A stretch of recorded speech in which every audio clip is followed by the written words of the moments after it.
I actually was tearaway in college, but people didn't tear it as much as in the pros. Yeah. The pregame warm-up for the Texas game, my number was 83. When we went back in and came out and kicked the ball off, my number was 30. And they had no idea. They had no idea. And so I go down the steps and I go up the tunnel and I make my grand entry. I'm in the Pittsburgh Steelers locker room. I ran to the wrong dugout.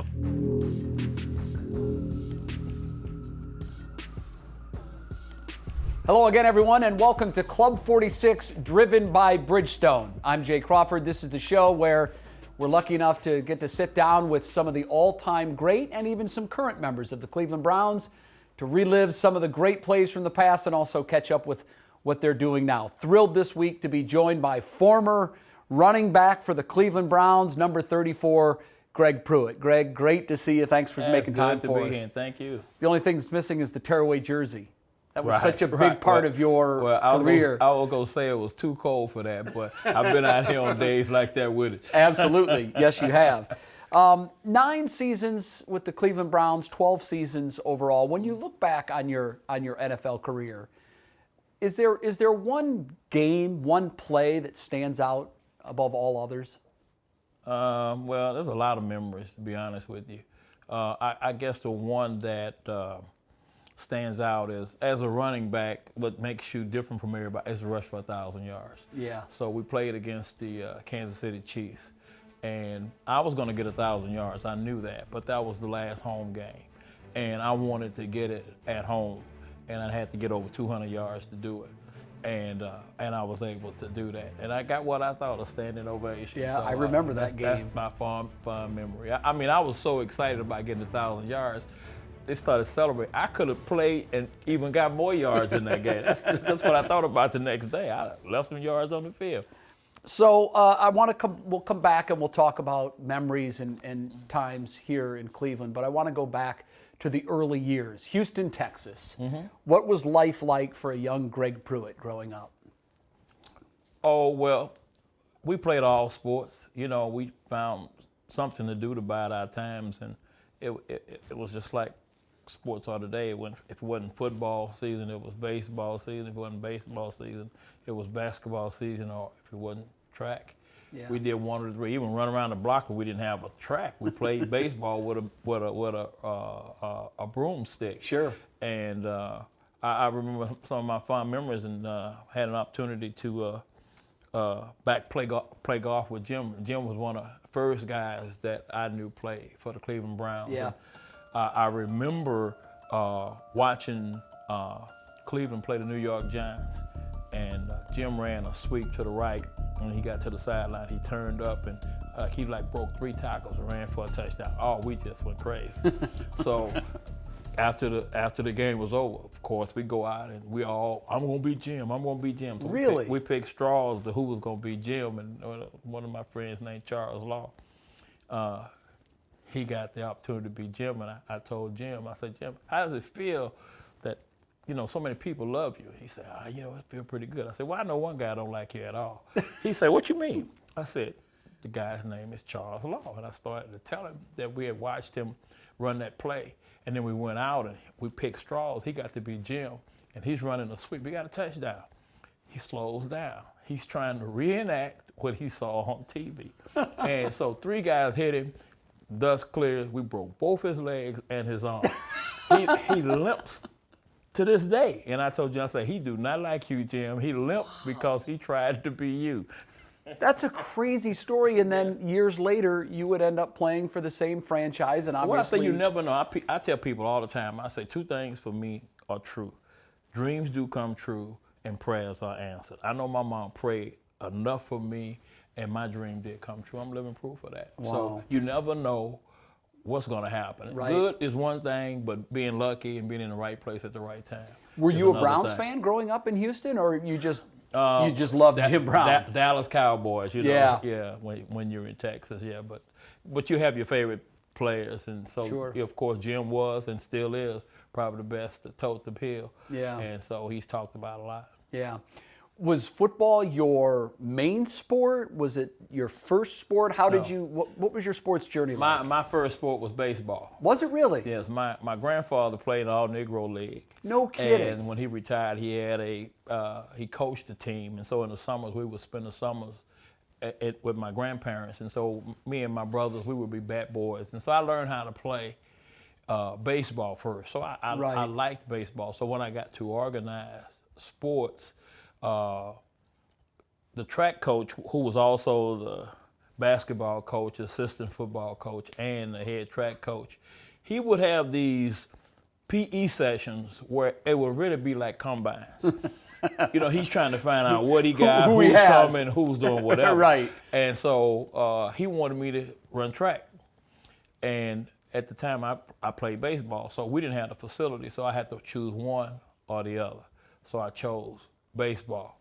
So my senior year, I'm going to get a scholarship to Oklahoma. Mm-hmm. Oklahoma sends me a brochure. I'm looking at all these 210 and 6 feet, and I'm like 5'9", 141 pounds or whatever it was. I'm saying, man, I don't know if I can get taller, but maybe I can get faster.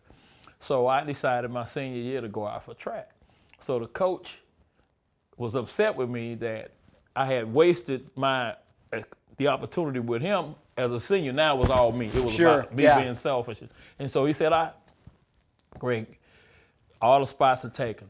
The only thing you can do if you want to go out for this track team is you got to run hurdles. I never run hurdles in my life. I'm like 5'9". I said, oh, he's trying to run me out. But I've always been competitive. If you tell me I can't do it, that's the worst thing you can do, because I'm going to die trying to prove you wrong.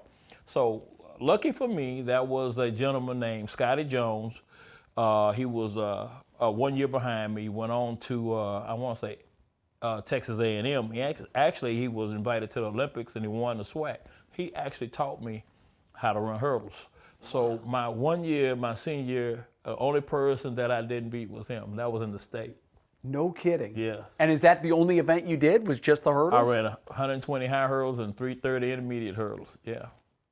I'm sure he could have used you as a leg in the 4x1 or even just we had great track team. So, I mean, he called himself really trying to run me off. He wasn't interested. Yeah. He thought I would get discouraged, and I did, but Scotty really motivated me and told me, this is what you do and you'll get better. Yeah. And I remember one meet we were at, and I broad jumped, high jumped that day, ran 120 highs and the intermediate hurdles. And true story, I'm high jumping. So I get on the bar, it's like maybe 6 feet, 6'1" or whatever. Yeah. And I get in the bar, bounces, and it goes straight up, almost look like 8 feet. And it comes back down, and it's going to doing this, and I get out of the pit. And if you get out of the pit before it hits the ground, it's a jump. It's a jump. Yeah, that's clean. So I end up winning. So the coach is in the main stadium watching the sprints, and so they send back the results of what we're doing, and they come back and say, you ain't gonna believe this. He's like, Pruitt won the high jump. He said, how the heck did he win the high jump? He said, hey, I'm just bringing you the results, the high jump. So I did broad jump. I won the broad jump. So he said, man, maybe I should have let him put him on some sprint teams. But the first time he got to see me run was the hurdle. So that day I ended up like almost 40 points myself that day. Good Lord. Yeah. 4 firsts. That'll do it. Yeah. Yeah, that's nice. So was football your thing, though? Like, is that where you felt most comfortable? Well, I liked all sports, but after high school, my opportunity was through football, going to the University of Oklahoma. What was your recruitment like? There wasn't a whole lot of people after me. In fact, I think I had 4 Division I schools recruiting me. There's a lot of historical black schools. Right. Was it because of your size, you think? Yeah, because of my size. And then the University of Houston was one, University of Oklahoma was another, and I think it was Utah, and I can't remember, or Wyoming. Was it an easy choice for you then? I mean, when Oklahoma was in that mix. My mom made my choice. she wanted her baby close to home. Well, even having 4 schools, everybody's preaching the same thing. Right. So I'm a young guy, I'm listening, I'm confused. All these can't be the best place for me. So I told my mom, I said, Mom, I'm having a problem. I really don't know, where I want to go. And so she said, okay, well, maybe tonight and one day this week we'll sit down and we'll discuss all of them, and then I'll help you make a decision. So a couple of days later, I sit down with her, and it's only one envelope. It's Oklahoma. I said, I got other people. He said, no. First of all, you can't stay in Houston. You got too many friends, too many deterrents. Got to get away. And you got to get away. Yeah. And then there was 3 guys from my school that was already in Oklahoma. So she knew about Oklahoma. She had spoke to the parents. So Oklahoma was front runner. Was Barry there yet? Oh, he was offensive coordinator. Yeah, okay. And so it was Oklahoma. The other, Wyoming was too far. So Right. So it was an easy decision for my mom. Yeah. What was that transition like for you, leaving the comforts of home in Houston and going to Oklahoma? Well, I got homesick. But what helped me was I had 3 other high school teammates that were already there. So they kind of paved the way for me. But, right. And then those trips home, taking the breaks. It was interesting in high school, you talked about playing all these different positions, but when you get off to college, things change for you pretty quickly. That they switch over to the wishbone, and suddenly you end up as a halfback. What was that transition like? Well, for you? I tell people I had 3 position change, hated all 3, and they happened to be the best thing that ever happened to me. Yeah. I was a high school quarterback, and my senior year, I found out later that because of my classmates that had played before me, they were pretty good. And so Oklahoma kind of felt like we had some guys behind or after me that could come and continue to help the program. So my head coach, Wendell Mosley, he kind of negotiated with Bill Michaels, who was offensive lineman coach at the time, and they became real, real good friends. And he said, well, listen, now, if you want to keep recruiting guys to Oklahoma, you got to get a guy every year. And so the best guy that we have is Greg. But I was a quarterback. There were no division black quarterbacks. No. So my first position change was from quarterback to receiver. I didn't like it. Right. But I understood why it happened afterwards. So I went to Oklahoma prior to signing a commitment to Oklahoma, and I did a workout. So when I work out, this is the story that Coach Switzer tells, that he goes out and we do this workout with the quarterback, and he comes back in and Coach Pepe wanted to know how did it go, and he told him that we're gonna have to find a spot for the other guy to play because he's not as good as Pruitt. Really? And that's what he said. No, Yeah. So that's how Switzer was. But so I worked out. I was excited about getting a scholarship. I worked hard. I knew I was small. I knew that speed was an equalizer. So if I couldn't improve upon how big I was going to get, I can improve on my speed. Yeah. So I went there, and when I played also, you couldn't start as a freshman. You had to play a freshman schedule. Right. And so I led all the receivers and all the stats in the freshman team. So I just knew I was headed for a starting position on the varsity. So the next year I actually did. I did start. In the second week of my sophomore season, actually it was the week that we were going to play the University of Texas, we decided to go from the veer to the wishbone. Mid-season. So they closed practices. Nobody knew nothing. In fact, my number changed that week too. The pre-game warm-up for the Texas game, my number was 83. When we went back in and came out and kicked the ball off, my number was 30. And they had no idea. They had no idea. But, well, it didn't matter because they taught us how to run the wishbone that day. Well, they were used to that. They were used to what it looked like. Yeah, they beat us like 49-7 or something like that. But That's after an interesting tactic. I've never heard of that. But after that, we reversed it. It was they couldn't touch us. Well, you certainly settled in as a halfback. Yeah. 1,700 yards. You named a consensus All-American. What was it like going from one position to the other and then really standing out, being one of the best at that position in the entire country? Well, I have to give that credit to Coach Switzer. Coach Switzer is one of those guys he's obsessed over speed. So if you fast, he think he can do a lot of things with speed. He studied the wishbone that Texas was running, and Texas had nobody that was at those positions running as fast as we were running, but they were doing big things offensively. So he figured with speed, the 10-yard, the 12-yard gains could be touchdowns. Right. They could be 70-yard runs. Sure. And he was right. And the key to it was Jack Mildred. You had to have a tough quarterback. We've had some great wishbone quarterbacks in Oklahoma, and people ask me who was the greatest, and I always say Jack Mildred because he was a tough guy. Well, just willing to hold on to it to the last second? He always took the hit to make sure that you could get outside the container. Yeah. You know, I remember seeing videos from that team. Oftentimes, he was still holding the ball while he was getting hit. Right. Yeah. And still making the perfect pitch. And even if he went downfield, if you kind of slowed up after he turned, he would get mad that you wouldn't follow him because he would pitch the ball, right. 5 or 6 yards down the field. And he always did the right thing. To me, that was his biggest thing. He always had the ball in the right place. I mean, obviously, you went on to have a tremendous career. Well, I met a lot of my teammates became very good friends. We still remain friends today. Coach Switzer has been like a father. Sure. And you cannot come to Oklahoma and don't call him. Two things going to happen. He's going to know you came to Oklahoma and you call him, and he's going to call you and he's going to be mad at you. So that's the first call you make when you're headed back home. That's the first call home. Yes. What was your pre-draft experience like then? Because it's so different now. Well, because of my career in college, I thought I was going to be a first-round pick. I just didn't know where I was going to go, but I had an idea. Coach Fairbanks was the head coach at Oklahoma when I was there. My senior year, when I went to the pros, he got the job at New England. Right. He had 3 first-round picks. I knew I was going to be one of those picks.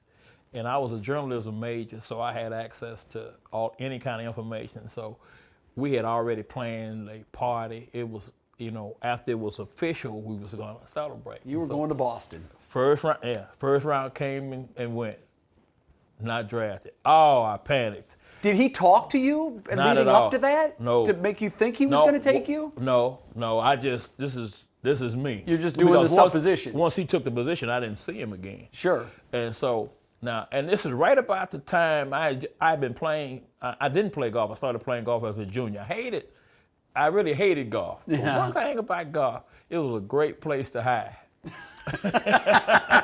It's a big course. Right. So I went to the backside of this golf course, and some reporter found me and told me, he said, "You just been drafted by the Cleveland Browns." Man, I was just happy. And then I thought, Jim Brown, I'm a running back. He's the greatest, Was it early second round? The first pick in the second round, which would be the last pick in the first round today. Yeah, right. Yeah. Did you ever, did that sort of spur you a little bit, like to say, wait a minute, I was supposed to go a lot earlier, and I slipped to 30. Well, I was disappointed, but I was more disappointed in Coach Fairbanks because the question mark for me was whether I was big enough to play. Why I just played for this guy 4 years? Who knew that? Who knew the answer to that better than Coach Fairbanks? And having 3 picks, you mean it's 3 other guys other than me, better than me in the first round? So that was my thinking. And I remember coming to Cleveland after I was drafted. They introduced all the draft picks. We had that press day and the little workouts and all of that. And back during that time, it was TWA, Transfer Airlines. And the only way you could get to Oklahoma is through St. Louis. And no matter where you was coming from, that was a connecting city with St. Louis. So afterwards, I get on the plane and I make a connecting flight in St. Louis. And when I get on the plane, it's like almost 1 o'clock in the morning. There's only like 5 or 6 people on the plane. And so I go to my seat, and then a stewardess comes and tells me, the gentleman in first class would like to buy you a drink. I said, oh, okay, I got a fan. So she bought me the drink, and when she bought me the drink, I looked up to thank the person, and it was Coach Fairbanks. And I told her, no, I don't want it. You sent it back? I sent it back. Yep, I sent it back because I was upset with him. What did he say? He didn't say anything. I was in coach, and he was in first class. So 3 years, 3 times I played Coach Fairbanks. Uh-oh. And 3 times You danced on him. I reminded him that he made a mistake. The best one was, first time we played them, I was a kick returner, and I was leading the league in kick return, punt return. Al Tabor was special teams coach, and so Al said, well, you know, Chuck ain't gonna kick the ball to you. He said, but I'm gonna go and I'm gonna see if there's some kind of way we can get you the ball. I said, okay. So I didn't think about it no more. And then on Wednesday, because we was off on Tuesday, he was all excited about he had found a way to get me the ball. I kind of forgot what he was talking about. So we went in the film room, we started looking at the coverages and the kicker, and then New England had a kicker. He was from overseas. He was a soccer player more so than a football player, and he was drafted not so much his knowledge of the game, but because of his leg. But he was a sidewinder. So we figured out if he put it on one hash mark or the other hash mark, we knew what side of the field he was going to kick the ball off. So the plan was, if we won the toss, to stand single file, and then based on what we had figured out, we were going to go to the side we thought he was going to kick the ball. So we go, flip the toss, win the toss, and we accept the kickoff.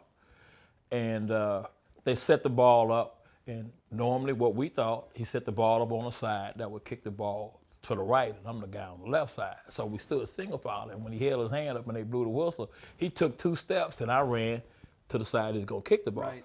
Well, he stops and calls timeout. Because he knew you guys were onto him. He called timeout and started to walk off the field, and Coach Fairbanks met him, and you could just see body language. He was not happy. And Peter Hadhazer, who later came to the Browns, told me what was said. And he said what Chuck asked him, why did he call timeout? And he said, because Mr. Pruitt, at least he gave me some respect. He said, Mr. Pruitt is lining up on the wrong side. He thought I had made a mistake. So Chuck is so mad at him. He said, we don't pay you to make those kind of decisions. We pay you to kick the ball. Go kick the ball. So he goes back out, and he lines drive. I go 89 yards for a touchdown. And they never recover from that. Now, we only won like 5 games that year. New England, if they had won that game, they would have clinched the division, got a bye, and got into the playoff. They lost the game. And everything that could happen to keep them out of the playoffs happened. So you wrecked the season? I wrecked his season. Right. Then we played him Monday night. That's when you should have sent him a drink. Right. Then we played him here, Monday Night Football, New England. And I think I ran one back, threw one, caught one. But it was a Monday night game. I was MVP of the game. And during that same year, I was watching ABC Superstars. Yeah. And I called my agent and asked him, what do you do to get on ABC Superstars? And he called me back and he said, well, I know the person that makes that decision. We're going to write the letter, and then we're going to wait, and we're going to, hopefully on Monday night, it's the only game in town. You have a good game, we're going to send that letter. So we played New England, ended up beating New England. And after the game, man, it was like, I think the game was over like 11 something, like 12:01, 1 o'clock. I was at the main post office putting my letter in the mailbox. And I got You were on that show. I got invited. I remember seeing you on that show. That's how I actually went to that, and I won the Superstars. I remember. And so the lady asked me, it wasn't a lady, it was on Monday Night Football. He used to play. Howard and Frank Gifford. Yeah. And Frank asked me if I could put my finger on one thing as to why I thought I won the Superstars, what would it be? I said, writing that letter. That's great. Didn't you kill the weightlifting competition? Yes, listen, when I came up, it was in the Superstars that I actually got time for the first time in the 100. You had never run 100 before to a clock? I never ran the 100. Because we had great track stars. I was a hurdler. I never ran for times other but than you had world-class speed. Well, I ran, in high school I ran 13.2 in the hurdles, and I ran 9.6 in the Superstar. which That's is the first time blazing. First time I knew. Well, I wasn't a real big guy. I was a strong guy. Yeah. I remember watching that show. And that was a strategy thing. You pick so many events. You got to get points. And then you get points for each event. So it all boiled down to swimming or weightlifting. Sure, yeah. I wasn't going to be nobody swimming. Yeah. I might drown. Yeah. And so I went weightlifting. That was the only reason I chose weightlifting. Yeah, and you killed it. I remember. Talk about your transition from the college game to the pro game. Well, the first thing that you have to adjust to is and it was good that at Oklahoma we always went to a bowl game, so our season was a little longer than the 10 games, so maybe 11. But in the pros, it's 14 games, 16 games. You can feel for the first time how you should be at the end, but you're not. Yeah. And so that's all a part of working out and conditioning yourself. You kind of suffer through it the first year, but the second year you kind of know. More ready for it. You're ready. And then if you make the playoffs, when you need to be at your best, you're your most exhausted. Exactly. Yeah. Right. Did you, when you came into the league, was there that moment that you had where it was sort of welcome to the NFL? Yes. This will be good. We played the Rams in LA. And the closer we got to the game, it was a preseason game, but it was my first game. And the closer I got, I tell people all the time, butterflies, well, they terrible. And I mean, I had them. Yeah. And it got to the point, just to myself, I'm saying, I ain't ready. After the pregame, I ain't ready. So we go out to flip the coin. And I'm saying, I ain't ready. I hope we don't win the toss. Please don't let us win the toss. We win the toss. I said, oh, God, now we got to go in. So I go back. I'm the right guy. I'm the right returner. I'm hoping that Al Tabor calls a left return. That means the other guy gets the ball. He calls right return. So I'm back there. I'm saying, well, maybe they won't kick it to me. They kick it to me. So I'm going left. Instead of running the left return, it like opens up. I mean, you can get a Mack truck in there sideways. And I left my blocking and I cut up. And somebody hit me that I never saw. And you can hear the crowd go, ooh. So I get up and the guy helps me up. And he says, welcome to the NFL. Very first play. That was the first play. I'm like, I'm jogging up, what? How much harder did that hit feel than anything you experienced in college? Could you tell that it was a big jump up or no? Well, yeah, probably one of my hardest hits. And in fact, and really my whole career, because being a rookie and not doing what I was supposed to do, I set myself up. But I made an effort after that I was always a moving target, or one side or the other side. And if you tried to square me up to really put a blow, I would leave you standing there. You didn't want to take those clean shots again. Right. Very good. Who was your guy when you got here that sort of took you under their wing and taught you how to be a pro? I became real good friends with Ben Davis. Yeah. And Ben was the shortest guy on the team when I came here. And then officially, he became the second shortest guy because I took over that position. And anytime we took photographs or whatever, Ben was always next to me because he was about this much taller than me. Leroy spent a lot of time. Yeah. Leroy was a guy, he was very comfortable at his position. He wasn't threatened that somebody was going to take his job. And I remember when I first came here and I met Leroy about 5'11", and I'm saying, well, he's just about that much taller than me. He's definitely not faster than me. I said, I figure in about a month I'll have his job. And so we played preseason game, and Leroy just smooth at what he does and how he does it. So I get in the game, and we had this rookie veteran. So rookie running back, veteran fullback, and the veteran was Bo Scott. Oh, okay.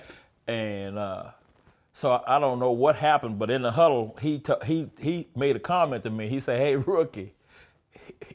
He said, settle down. It's going to be all right. He said, you put your hand on my hip, and I'm going to lead you to glory. So to this day, he comes to the games. When he comes to the game, first thing I do is I grab him, I spin him around. He said, "What you doing?" I said, "I'm trying to see if that handprint on your butt is still there." Pretty good. Yeah. You know, when you got here, the lineage of Browns running backs, you had Jim, who was a decade before, right. and then another Hall of Famer on his heels in Leroy, right. and then you're essentially a first-round pick, very high draft pick. Right. How did that affect the way you looked at how you had to do your job, knowing that the guys that were just before you were all-time greats? Well, because I knew they knew what a great running back looked like. You couldn't be phony. So it gave you knew confidence right away. Yeah. Wow. Yes. Interesting. And this team was very conscious of the part that running backs play in their success offensively. And probably like the end of my career, 7th, 8th year, this league started going toward throwing the ball more than passing. They're trying to do it now, but the running backs won't let them. Yeah, no, they won't. They won't. They keep coming back to running back. The Mike Pruitt, Greg Pruitt backfield was always one of my favorites. Yes. What was it like playing with a guy in the backfield with the same last name? Well, one of the things with Mike is Mike told, and he warned me, and he told the truth, because, I never got 1,000 yards with Mike blocking for me. And he told me, he said, they don't pay me to block, they pay me to run the ball. And he certainly showed me a lot of examples of it during the course of the game. But Mike was a great running back. And I preach it all the time, it's all about chemistry. Yeah. You have to figure out what a guy who's leading you, what his strengths are, what his weaknesses are, what can you do to help him. Because on every play there's a key block, and that block, if it's not executed, the play pretty much is blown up. And that's not only true with the back leading you, but with the offensive lineman. Some linemen have favorite blocks, and some linemen have blocks they don't like. Yeah. You're one of the few players that actually precipitated a rule change. Yes. Yeah. In the breakaway jerseys. Yeah. What is the origin of the tearaway jersey? How did that come to be? And how big a part of your game was that? I'm trying to think who initiated the tearaway here on the pro level. In college, I actually wore tearaway in college, but people didn't tear it as much as in the pros. Yeah. And it was more or less my style. I never gave guys a wrap up, block you, dump it. It was pull me down or whatever kind of tackle, and not being a big guy, that was effective for them. But if you gave them only a handful, and that handful was nothing solid, it helped. Yeah. But the style really helped the jersey more so than the jersey helped the style. Sure. Now, a trivial question, there was another guy on the team that wore tearaway. He was a running back. He never saw his jersey tore, but it was a tearaway. I don't know who that was. Cleo Miller. Oh, he wore one too. He wore one too, but you had to find me. You didn't have to find Cleo. You ripped out of how many jerseys? A lot. And in fact, I was giving them away left and right, and then all of a sudden, the rule came in, and I ended up with like no jerseys. They were gone. What's the most that you went through in a game? Do you remember? Probably 3 or 4. I remember it got ridiculous. I remember playing the Dallas Cowboys, and we were coming out of the tunnel together. And this is Bob Hayes walks up to me and said, "Man, is that a tearaway jersey?" He rips it. "Oh yeah, I guess it is." So I had to go back and change my jersey. The thing that I hated about that tearaway was, in certain situations, people have game plans. They know the tendencies more likely when they're gonna go to me or if they're not. And the guys would tear my jersey to get me out of the game. Oh, on right. those plays. So I'm running to the sideline, running back, and it's a distraction. You get 30 seconds between plays. Me, I need all of that, because when the play is called, I need to know what the play is. The first thing I want to go to is the key block. Who's the key block? Right. Who that is, and set that up. And so now, when you have to run and take a jersey, that time is taken away. Yeah. And so you kind of running in the blind. It's almost instinctively. Take me back to the Raiders playoff game. Oh boy, yeah. I know Red 88. Red 88 is tough. What do you most remember about that game, that play? Well, I remember we were going down. And I caught the pass that put us on the 16-yard line. It was a 70 dig to the running back. And it was cold that day, and they had the heat benches in the slots. You had to sit down and you could put your fingers in like that, but your toes, you had to turn around and stick your toes in the slots, which made you put your back to the field. Mm-hmm. So when I caught that pass, and we were in field goal range, so I pretty much came off, and we, at 100% of the time, we had these different packages, and the package we put in was called Big Back Backfield, which was Cleo Miller and Mike Pruitt. Right. We 100% of the time ran the ball. So when that happened, I thought we were positioning the ball. Setting up the kick. Because Cockcroft had missed 2 kicks going that way. So I go to the sideline, and I got my fingers and my toes in the thing, and my back is turned. You remember the movie The Longest Yard? Yeah. Okay, this is kind of that reenactment of that. Because I'm talking to these guys about, we finna party, man. We gonna see this city like we ain't never seen this city before. And then the guy's expression was like, which made me look, and when I went to look, Brian was dropping back to throw that football. And it was all like slow motion. Don't throw that ball. Right. And he threw that interception, man. And so it was very disappointing. At the moment, very, very disappointing. A lot of people upset. But as you calm down and you figure out how you got to that position, it was from the arm of Brian and the confidence in Brian and the confidence he had in us as players. And if Sam sends Don out there to kick and he misses, he doesn't get out of the building alive. Probably. So it's one of those damned if you do, damned if you don't. Well, he was in a tough situation because what we hadn't seen, 2 things we hadn't seen. We hadn't seen Cockcroft mix two field goals like that. The weather was terrible, but we had seen Brian come back from so many games. Now, ironically for me, the next year I'm with the Raiders. Yeah. And first day, we had a ceremony because the Raiders are always bringing veterans in from other places. And so one of the things they do is introduce the new players to the rest of the team. And so they had introduced a couple of the other guys from the other teams. And then they introduced me, Lyle, and Don Good. And Lyle was standing next to me when they introduced us. And they gave us a standing ovation. Wow. And when they did that, Lyle leans back and he whispers, he said, "Pruitt, they must think we still can play." And so they, one of the guys heard us and said, "No, because of you guys, we got these." Yeah. How hard was it for you guys watching them go on to win the Super Bowl, knowing that easily could have been you guys? That should have been us. It should have been. That could have, should have been us. And I don't know if any other team has done it since, but they may be the only team as a wild card to win it all. I think it has happened since, but they may have been the first to do it. They were the first. Yeah. Right. But I say this, that having played with the Raiders in 80-degree weather, we got what we call 6-on-6, which is receivers, linebackers, running backs. Mike Davis, if you was going to pick on a defensive back, it would have been Mike Davis. Yeah. Because he couldn't catch. And he had managed to catch that ball in 38 below weather it just wasn't meant to be. That's what champions do, I guess. That's what they do, yeah. When you hear Red Right 88, what do you think? I don't think it was the play itself. No, but it's what it represents. What it represents.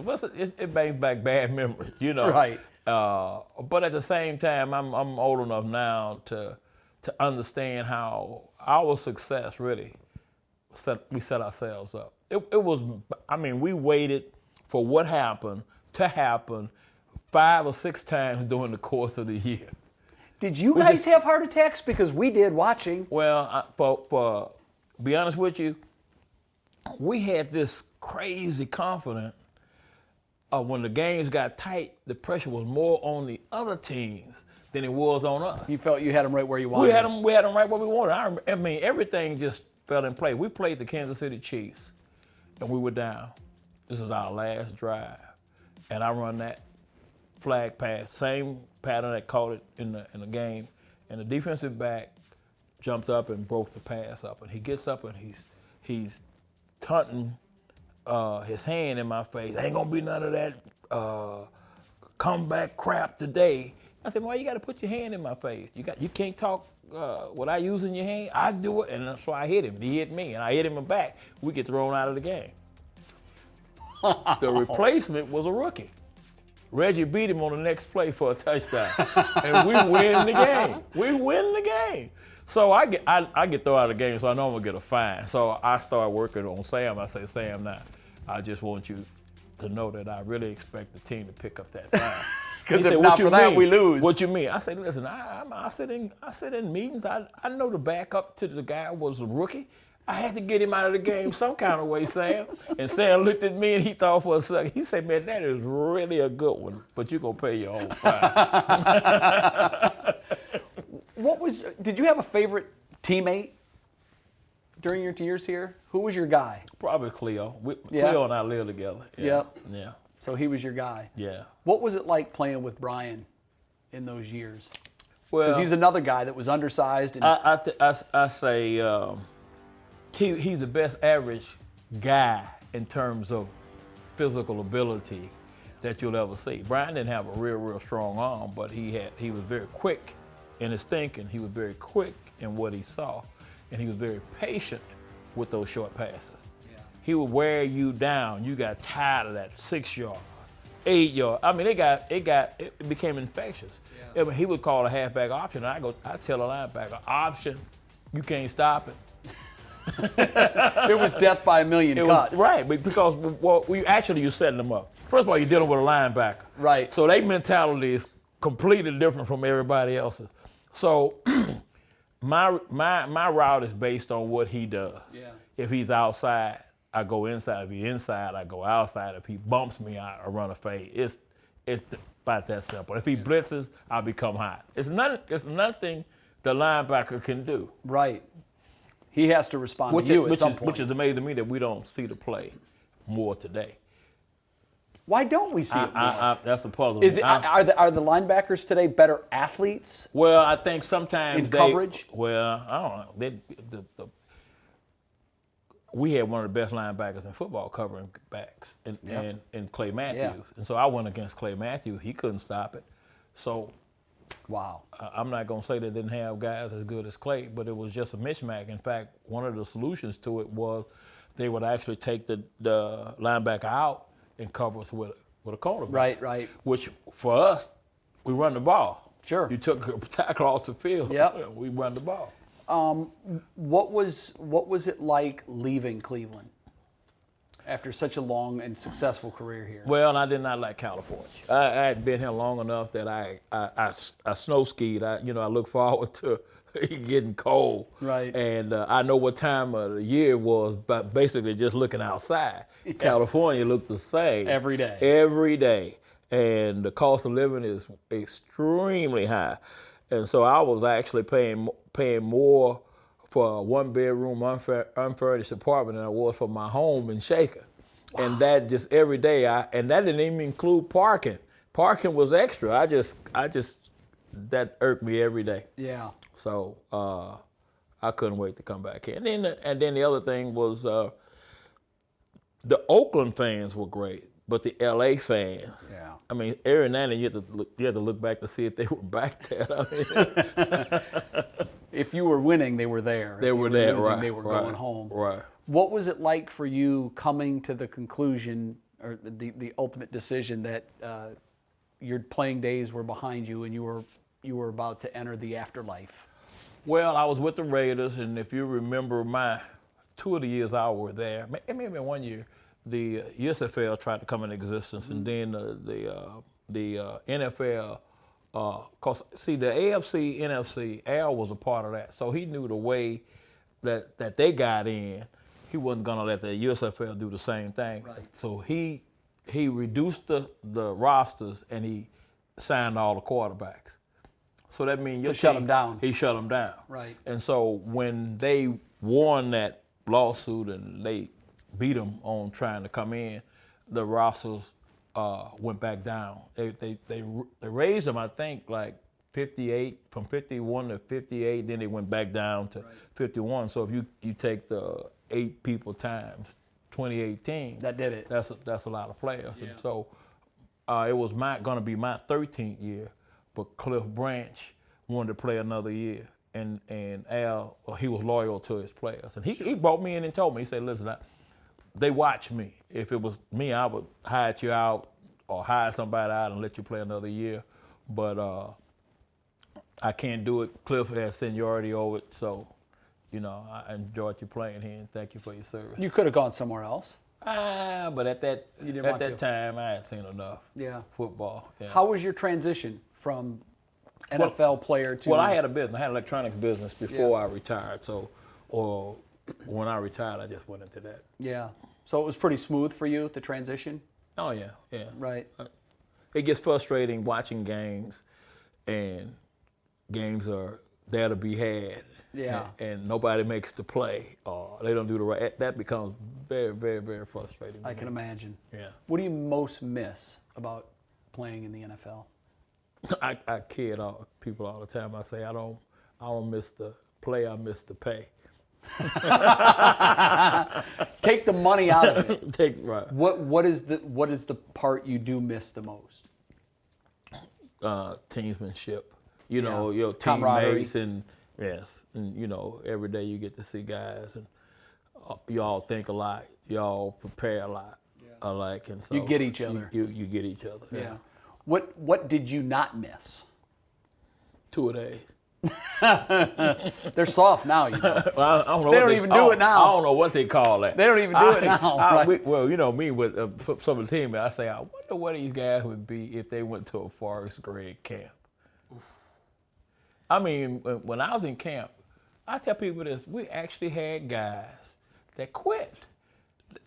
Every day he would get up for a meeting and somebody would give their roommate or their teammate the playbook to turn in. Done. They done.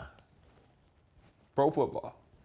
And a lot of us was thinking the same thing, but we didn't do it. Forrest learned from Vince. Oh, there man. was nothing easy in that system. Nothing easy. Forrest was, and I think he made us a tougher team, but it took almost like a 2-year transition. I think the first year he worked us so hard, he made us tougher, but he run us out of gas. Yeah. Midway through the season, we were done because it was so tough up front. And then after that, we learned that, and he backed off a little bit, and we were a better team. What do you like to do now? I know you like to golf. How do you spend your time? Well,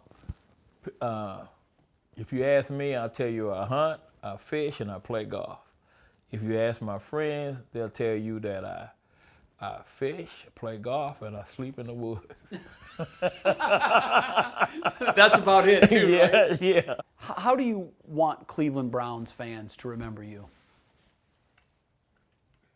I would say I was a great player. I played as hard as I could play. When I played to win, and that I understood the fans of Cleveland. I appreciated them. It made a difference for me. And I tell people all the time, we all have jobs. Just think about it. How many Mondays do you feel like going to work? And then you may go in and you may not get started right away or excited about getting started. Well, in football, you can't do that. You gotta start from the get. So that was a lot of Sundays that I wasn't feeling it. But when I hit that tunnel and those people stand up and those people cheer the way they cheer, I feel fortunate. Because there's no question, they would play if they could play. Yeah. And I get to. It's a good way of looking at it. What was that feeling like walking up those dugout steps, seeing 80,000 fans just waiting to go nuts? I expected it. I was never disappointed. I'll tell you one last true story. Play Pittsburgh.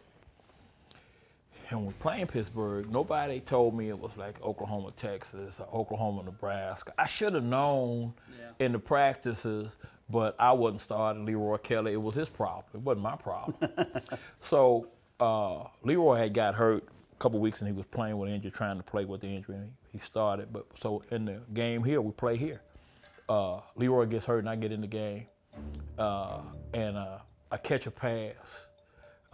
It was the Pittsburgh play where Phipps did the great escape. Oh yeah. And he throws the pass to me, and then we come back. We get it to like the 19 or the 12 or whatever. We got maybe 2 plays, but I run a sweep to the left and score. And there's only seconds left in the game. And when we score, the fans hit the field, and they're rocking the goalposts, and then I look up, it's like the field is full of people, and when you get 1 or 2 people patting you and congratulate you, that's once. When you get like 10,000 people patting you on the helmet and shoulder, that's a beatdown. And so I'm looking, because of the old stadium, we took the field through the dugouts. So I'm panicking. I'm looking for the dugout. And I see the dugout, and I go running over to the dugout. When I get to the dugout, we got security there, so I can stand at the top of the steps of the dugout and watch these people just go crazy. And then I'm saying, man, nothing like it. It's nothing like that. And then the light went up. I ran the winning touchdown. I'm gonna be on TV. More than once. And I'm standing there, and I'm asking myself questions I think the reporters are gonna ask me, and I'm practicing my answers. And so I do that for maybe a minute or so, and so I go down the steps and I go up the tunnel. I'm gonna make my grand entry. I'm in the Pittsburgh Steelers locker room. I ran to the wrong dugout. Get out of here. That's a true story. Wow. They were not happy. There's nothing like the old stadium. No, nothing like it. Yep.